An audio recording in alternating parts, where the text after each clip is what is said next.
नमस्कार, बहुत स्वागत है आप सभी दर्शकों का। आप देख रहे हैं आज की खबर और मैं हूं आपके साथ प्रगति ठाकुर। चले बुलेटिन की शुरुआत करेंगे बड़ी खबर के साथ, जहां भारतीय जनता पार्टी के राष्ट्रीय अध्यक्ष पद के लिए नितिन नबीन थोड़ी ही देर में नामांकन दाखिल करेंगे।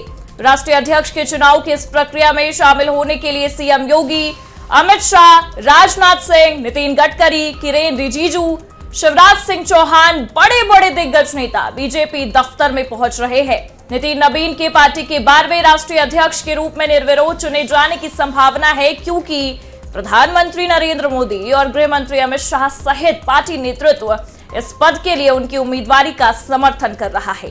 ये तस्वीरें हम आपको दिखा रहे हैं बीजेपी दफ्तर से, जहां गृह मंत्री अमित शाह भी पहुंचे हैं। अब तमाम जो दिग्गज नेता हैं वो लगातार अपनी भागीदारी निभाने के लिए धीरे धीरे करके पहुंच रहे हैं। किरेन रिजिजू की भी तस्वीरें हम आपको दिखा रहे हैं, वो भी बीजेपी मुख्यालय पहुंचे हुए हैं। थोड़ी देर में दाखिल करेंगे नामांकन नितिन नबीन। दिग्गज चेहरे इस वक्त बीजेपी दफ्तर में नजर आ रहे हैं। केंद्रीय मंत्री गिरिराज सिंह भी आपको दिख रहे हैं तस्वीरों के माध्यम से। लगातार आपको बता दें, बड़े बड़े दिग्गज जो हैं वो इस वक्त बीजेपी दफ्तर पहुंचे। भजन लाल शर्मा भी आपको इन तस्वीरों के माध्यम से नजर आ रहे होंगे। नितिन नबीन के निर्विरोध राष्ट्रीय अध्यक्ष बनने की संभावना जताई जा रही है, क्योंकि प्रधानमंत्री मोदी, गृह मंत्री अमित शाह भी इस वक्त समर्थन में दिखाई दे रहे हैं।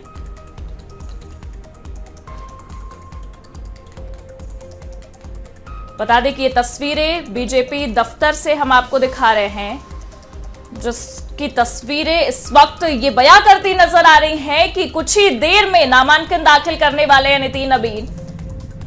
राष्ट्रीय अध्यक्ष के चुनाव की इस प्रक्रिया में शामिल होने के लिए बड़े बड़े दिग्गज पहुंच रहे हैं। जेपी नड्डा भी आपको इन तस्वीरों के माध्यम से नजर आ रहे होंगे, वो भी मुख्यालय पहुंचते हुए इस वक्त दिखाई दे रहे हैं।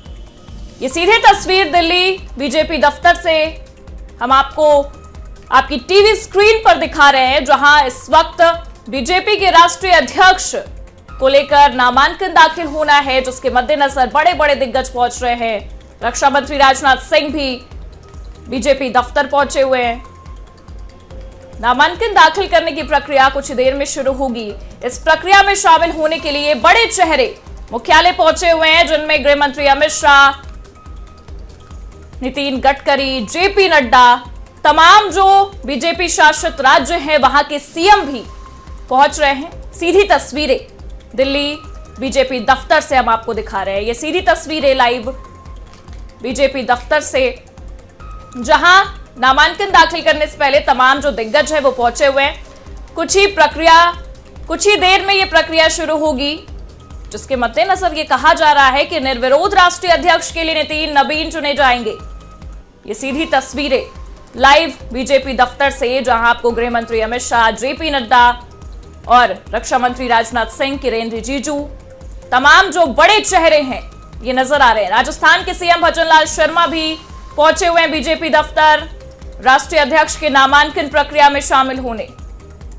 हरियाणा सीएम भी पहुंचे हुए हैं, नायब सिंह सैनी। ये तस्वीरें सीधे लाइव दिल्ली दफ्तर से हम आपको दिखा रहे हैं, जहां ये बड़े दिग्गज, ये बड़े चेहरे इस वक्त बीजेपी दफ्तर में आपको नजर आ रहे हैं। और ये दिन काफी महत्वपूर्ण है, क्योंकि काफी दिनों से इसे लेकर चर्चाओं का बाजार गर्म था और आखिरकार वो दिन आ गया। चलिए, इस मामले पर ज्यादा जानकारी के लिए हमारे साथ हमारे रेजिडेंट एडिटर बिहार से कुंदन कृतज्ञ जुड़े हुए हैं। कुंदन जी, बहुत महत्वपूर्ण दिन, क्योंकि तमाम दिनों से इस दिन की चर्चा हो रही थी कि कब राष्ट्रीय अध्यक्ष का चुनाव होगा, और आखिरकार वो दिन आ गया है। नामांकन दाखिल करने की प्रक्रिया है, क्या कुछ कहेंगे? देखिए प्रगति, बिहार की राजनीति के लिए आज का दिन काफी महत्वपूर्ण माना जा रहा है, क्योंकि बिहार के नेपथ्य से निकलकर एक राजनीतिक शख्सियत जो 5 बार विधायक रह चुका है, और मेरी बातों को गौर कीजिएगा, महज विधायक रहा है, सांसद का पद भी उन्होंने कभी नहीं संभाला है, तो 5 बार के विधायक रहे हैं। वह राज्य की राजनीति से निकलकर राष्ट्रीय परिप्रेक्ष्य में एक विश्व की सबसे बड़ी पार्टी के राष्ट्रीय अध्यक्ष की उपाधि जिससे नवाजे जा सकते हैं।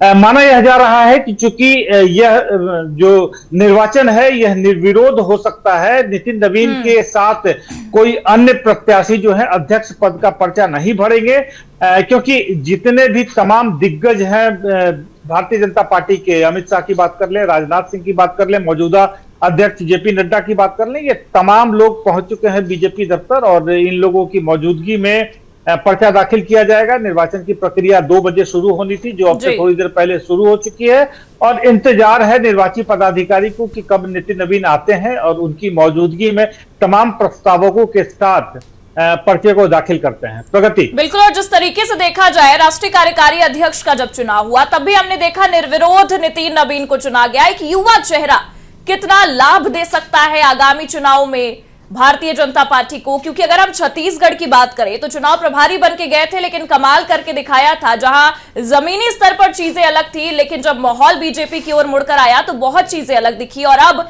इतना बड़ा पद मिलने जा रहा है। क्या कुछ लग सकता है आगे आगामी चुनाव के मद्देनजर?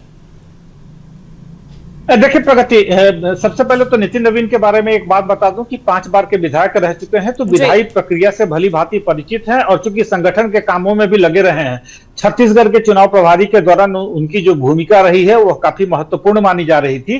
तो ऐसे में कह सकते हैं कि संगठन के साथ साथ विधायी अनुभव भी उनके साथ मौजूद है और महज 45 वर्ष की उम्र में अगर वो राष्ट्रीय अध्यक्ष बनते हैं तो यह जो गुलाब का बिस्तर है इसके साथ कुछ कांटे भी हैं। आने वाले समय में अगर हम सन 2026 की बात कर लें तो बंगाल, असम, तमिलनाडु, केरल और पुडुचेरी, इन 5 राज्यों के चुनाव होने हैं और सबसे बड़ी चुनौती इनको नितिन नवीन के सामने यही होने वाली है कि किस तरीके से इन 5 राज्यों के चुनाव को सफलतापूर्वक वो अंजाम दे पाते हैं। चूंकि असम और बंगाल का दौरा हो चुका है, नितिन नवीन ने कार्यकारी अध्यक्ष बनने के बाद इन राज्यों का दौरा किया है। दक्षिण में जिस तरीके से बीजेपी एक लंबे समय से संघर्ष करती रही है, दक्षिण में अपने विस्तार की योजना को अमली जामा पहनाने की कोशिश करती रही है, तो नितिन नवीन के लिए भी यह आने वाले समय में चुनौती होगी। और साथ ही एक सबसे बड़ी चुनौती नितिन नवीन के सामने यह होगी कि युवा हैं और ऐसे में वरिष्ठों को किस तरीके से पार्टी में वो लेकर चलते हैं, उनके अनुभवों से किस तरीके से फायदा प्राप्त करवा पाते हैं पार्टी के लिए। और सबसे बड़ी चुनौती उनके सामने यह होगी कि युवा के साथ साथ वरिष्ठ लोगों के बीच में आपसी समन्वय किस प्रकार स्थापित कर पाते हैं।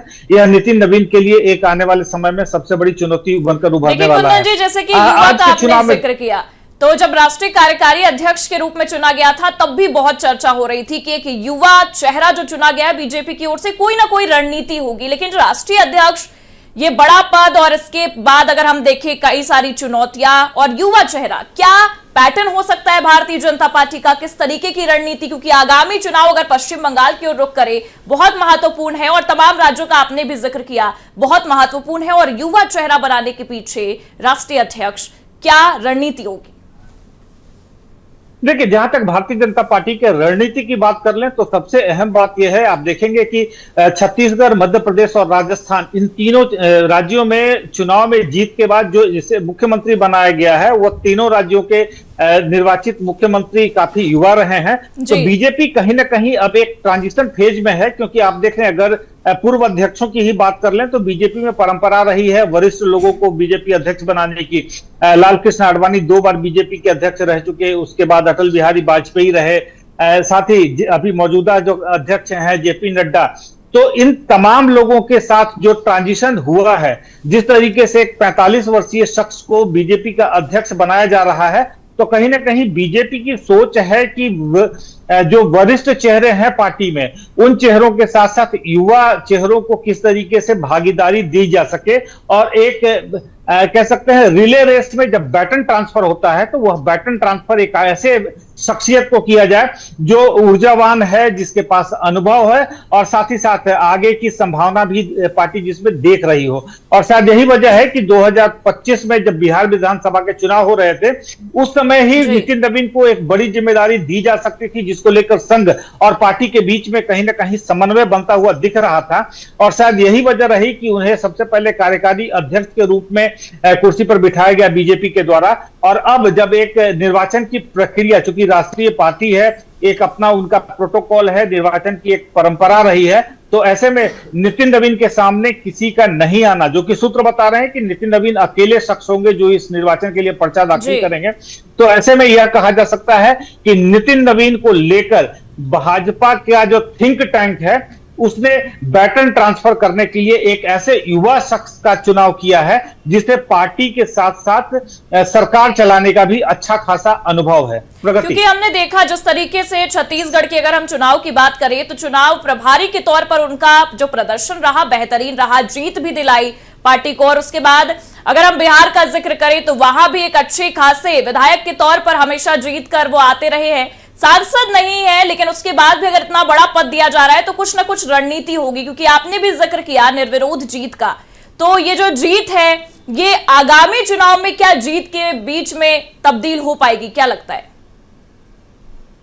देखिए प्रगति, बिहार चुनाव जीतना भारतीय जनता पार्टी के लिए बहुत अहम रहा था, क्योंकि माना यह जाता है कि दिल्ली की कुर्सी की गद्दी जो है वह हिंदी पट्टी राज्यों से होकर गुजरती है, जिसमें बिहार और उत्तर प्रदेश की अहम भूमिका रही है। और जिस तरीके से उत्तर प्रदेश में मौजूदा बीजेपी की सरकार है, योगी आदित्यनाथ वहां के मुख्यमंत्री हैं, और 2025 में जब बिहार विधानसभा के चुनाव हो रहे थे तो उस दौरान एक सबसे बड़ा पीके का फैक्टर उभर कर निकला था और पार्टी उसको भी लेकर काफी सशंकित थी कि कहीं पीके के फैक्टर की वजह से पार्टी या एनडीए फोल्डर को कुछ नुकसान ना उठाना पड़ सके।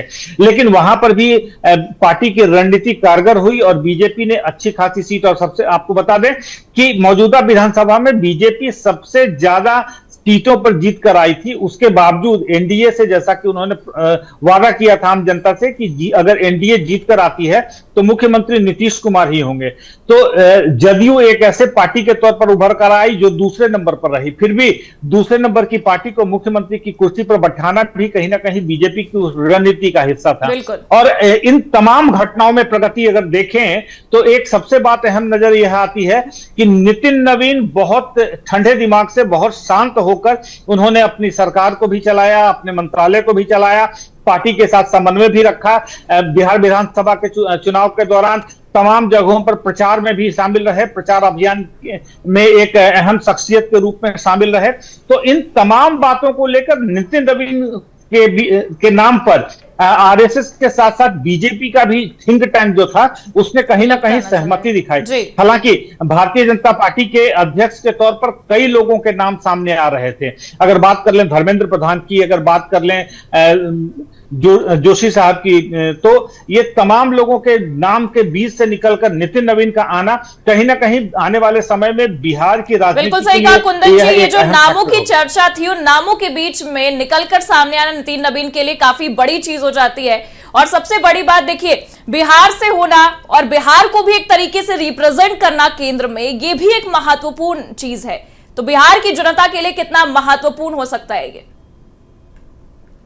देखिए, अगर कहा जाए तो बिहार में भी डबल इंजन की सरकार है, केंद्र में एनडीए की सरकार है, बिहार में भी एनडीए की सरकार है, और ऐसे में बिहार का कोई शख्स अगर बीजेपी के राष्ट्रीय अध्यक्ष की कुर्सी पर बैठता है तो कहीं ना कहीं भारतीय जनता पार्टी बिहार में और मजबूत होगी। केवल बिहार में ही मजबूत नहीं होने वाली है, यह हिंदी पट्टी के जितने राज्य हैं उन राज्यों में भी बीजेपी कहीं ना कहीं मजबूत होती दिखाई दे रही है। और ऐसे में इन जिन राज्यों में 5 राज्यों का मैंने नाम लिया, असम, पश्चिम बंगाल, तमिलनाडु, केरल और पुडुचेरी, इन तमाम राज्यों में जो चुनाव होने हैं उन चुनावों में भी नितिन नवीन किस तरीके से अपने स्ट्रैटेजी को अमली जामा पहना सकते हैं या पहनाने की कोशिश करेंगे, और इन राज्यों का चुनाव क्या होगा। क्योंकि देखिए, असम में बीजेपी की सरकार है, हेमंत बिस्वा शर्मा वहां मौजूदा मुख्यमंत्री हैं। पश्चिम बंगाल एक बहुत बड़ा ऐसा राज्य होने वाला है जहां टीएमसी, तृणमूल कांग्रेस के ममता बनर्जी और भारतीय जनता पार्टी के बीच में कड़ा मुकाबला होने की गुंजाइश नजर आ रही है। कल भी प्रधानमंत्री नरेंद्र मोदी ने जिस तरीके से पश्चिम बंगाल में जो सभाएं की है और शुभेंदु अधिकारी जो वहां पर दिखाई दिए हैं, तो इन तमाम राज्यों की बात अगर कर लें और पड़ोसी राज्य बिहार का एक शख्स अगर बीजेपी के राष्ट्रीय अध्यक्ष की कुर्सी पर होगा तो कहीं ना कहीं पश्चिम बंगाल चुनाव में भी भारतीय जनता पार्टी को फायदा पहुंचने की गुंजाइश दिखाई काफी महत्वपूर्ण होगा नितिन नवीन का राष्ट्रीय अध्यक्ष बनना कुंदन जी, और चुनौतियां भी काफी हो सकती हैं। आप बने रहिएगा हमारे साथ। बता दें कि लगातार जिस तरीके से देखे जो तमाम दिग्गज हैं वो अभी पार्टी मुख्यालय पहुंचते भी नजर आ रहे हैं। हमने तमाम चेहरों से भी आपको रूबरू करवाया और आज का दिन काफी महत्वपूर्ण होने वाला है, क्योंकि तमाम दिनों से ये चर्चा थी कि आखिरकार राष्ट्रीय अध्यक्ष कब चुना जाएगा, और आज नामांकन दाखिल हो रहा है और कल इसका चुनाव है। बता दें कि भारतीय जनता पार्टी के मुख्यालय में इस वक्त धूम देखी जा रही है। ये तस्वीरें हम आपको सीधे लाइव दिखा रहे हैं, जहां नामांकन की प्रक्रिया शुरू हो चुकी है। थोड़ी देर में नामांकन भी दाखिल करेंगे नितिन नवीन। ये बड़े चेहरे, दिग्गज चेहरे उनके नामांकन दाखिल करने की इस प्रक्रिया में शामिल होने पहुंचे हुए हैं, जिसमें जेपी नड्डा, गृह मंत्री अमित शाह, रक्षा मंत्री राजनाथ सिंह, किरेन रिजिजू, शिवराज सिंह चौहान और बड़े बड़े दिग्गज नेता बीजेपी दफ्तर इस वक्त पहुंचे हुए हैं। वहीं आपको बता दें कि बीजेपी शासित जो राज्य हैं, वहां के सीएम भी बीजेपी दफ्तर पहुंचे हुए हैं। नितिन गडकरी की तस्वीरें हम आपको दिखा रहे हैं। इस वक्त दिल्ली मुख्यालय में, बीजेपी मुख्यालय में वो पहुंचे हुए हैं। सीधे लाइव तस्वीरें मुख्यालय से हम आपको दिखा रहे हैं, बीजेपी दफ्तर के, जहां नामांकन की प्रक्रिया शुरू हो चुकी है, पर्चा दाखिल किया जा रहा है। अब ऐसे में आज का दिन काफी महत्वपूर्ण हो जाता है, क्योंकि आपको बता दें कि कई दिनों से, या कह सकते हैं कई महीनों से, ये चर्चाओं का बाजार गर्म था कि आखिरकार बीजेपी का राष्ट्रीय अध्यक्ष कौन होगा। बीजेपी के राष्ट्रीय अध्यक्ष के लिए चुनाव कब होने हैं, इसको लेकर चर्चाओं का बाजार गर्म था। तो वो दिन आ गया है, नामांकन दाखिल भी हो रहा है, चुनाव भी होगा कल। और हमारे साथ हमारे रेजिडेंट एडिटर लगातार बने हुए हैं कुंदन जी। कुंदन जी, जिस तरीके से देखा जाए, लगातार दिग्गज भी इस वक्त मुख्यालय में पहुंच रहे हैं, पर्चा दाखिल किया जा रहा है, प्रक्रिया शुरू है। कितना महत्वपूर्ण हो जाता है आज का दिन, क्योंकि आप देखिए विपक्ष भी कई बार सवाल खड़े कर चुका है। सदन की अगर हम बात करें तो अखिलेश यादव ने सामने से अमित शाह को यह सवाल कर दिया था कि इनसे तो राष्ट्रीय अध्यक्ष नहीं चुना जा रहा है, और वो तारीख भी अब आ गई है। तो कितना महत्वपूर्ण है बीजेपी के लिए ये दिन? देखिए, आज का दिन कितना महत्वपूर्ण है प्रगति, इस बात का अंदाजा इसी से लगाया जा सकता है कि केंद्रीय मंत्रियों की एक बड़ी जमात के साथ साथ बीजेपी शासित तमाम प्रदेशों के मुख्यमंत्री और बीजेपी के तमाम प्रदेश अध्यक्ष आज के इस निर्वाचन प्रक्रिया में शिरकत कर रहे हैं। तो आप अंदाजा लगा सकते हैं कि बीजेपी के जितने स्टॉलवर्ट्स हैं, सब लोग इस प्रक्रिया में आज शामिल हो रहे हैं। और जैसा कि हम दर्शकों को पहले बता चुके हैं, 2 बजे से 4 बजे के बीच में नामांकन प्रक्रिया होनी है। 4 बजे से 5 बजे के बीच में नामांकन पत्रों की जांच होगी। 5 से 6 के बीच में नामांकन वापस लिया जाएगा, और 6:30 बजे जो निर्वाचित पदाधिकारी हैं वो इस बारे में घोषणा करेंगे कि चुनाव मैदान में कौन कौन से लोग हुए हैं। और अगर यह केवल एक ही पर्चा दाखिल होता है, तब वह इस बात की घोषणा कर देंगे कि कल जो चुनाव होना है अध्यक्ष के लिए, वो चुनाव नहीं होगा, और नितिन नवीन का चयन जो है वो निर्विरोध रूप से कर लिया गया है। तो इस पूरे प्रक्रिया में एक सबसे अहम बात यह है प्रगति कि देखिए, कंटेस्टेंट के तौर पर कोई भी शख्स का नाम अभी तक सामने निकलकर नहीं आ रहा है।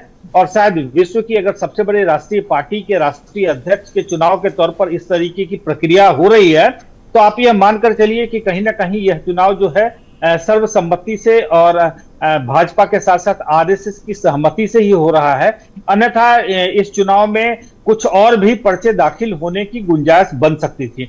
लेकिन चूंकि नितिन नवीन मौजूदा कार्यकारी अध्यक्ष के तौर पर रहे हैं, और आपको नितिन नवीन के बारे में एक और बात बता दें कि इनकी जो पर्सनालिटी है, इनकी जो शख्सियत है, बहुत ही सौम्य और शांत प्रकृति के इंसान रहे हैं। जब पटना में उन्होंने मकर संक्रांति का भोज दिया था और पत्रकारों के साथ मुलाकात कर रहे थे, तब प्रगति आपको बता दें कि एक एक पत्रकार, वो चाहे डिजिटल मीडिया से हो, अखबार से हो, टेलीविजन से हो, सब लोगों के पास जाकर व्यक्तिगत रूप से सब लोगों का हालचाल ले रहे थे और सब लोगों से दुआ सलाम हो रही थी।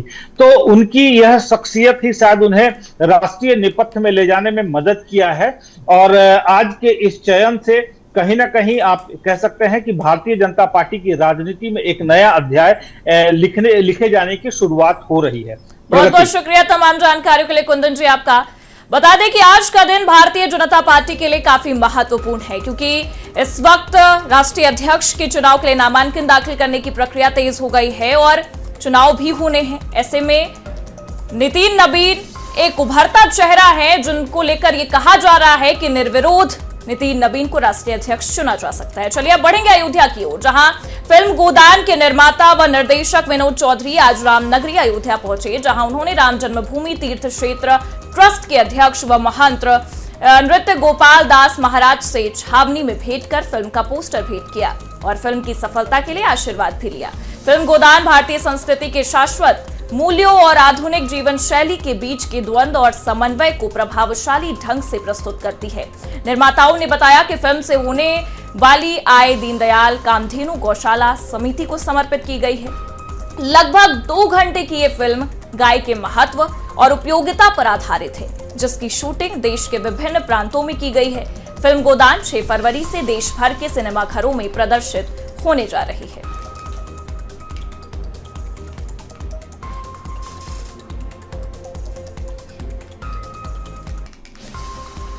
मैं बता दें कि ये फिल्म गोदान 6 फरवरी से देश भर के सिनेमाघरों में प्रदर्शित होगी, जिसके लिए फिल्म गोदान को लेकर यह भी कहा जा रहा है कि भारतीय संस्कृति के शाश्वत मूल्यों और आधुनिक जीवन शैली के बीच के द्वंद्व और समन्वय को प्रभावशाली ढंग से ये प्रस्तुत करती है।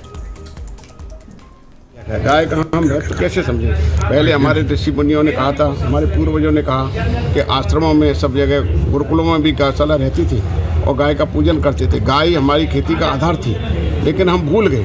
भगवान कृष्ण ने भी गाय को चराया है, उन्होंने उनका महत्व बताया है। भगवान कृष्ण ने तो पूरा जीवन इसी के ऊपर दिया, गौ माता की सेवा की, लक्ष्मी है वो, लेकिन हम उसको भूल गए। इसको पुनः जो हमारी विस्मृति हुई है उसको याद कराने के लिए हमने ऐसी फिल्म का निर्माण करा। ये एक गाय की छोटी सी बच्चिया है जो सुरभि है, जो हमारे समुद्र मंथन से गाय हमारी सुरभि की उत्पत्ति हुई है, कामधेनु। और इस पे हमने ये एक वैज्ञानिक तथ्यों को लेके और सामाजिक में गाय की किस तरह से गाय को देखा जा रहा है। कुछ लोग गाय को पशु बोलते हैं, जबकि गाय पशु नहीं है, बल्कि वो पशु जो गाय को पशु बोलते हैं वो पशु है। और इसी के साथ फिलहाल के लिए इस बुलेटिन में बस इतना ही। देश और दुनिया की तमाम बड़ी खबरों के लिए आप देखते रहिए आज की खबर।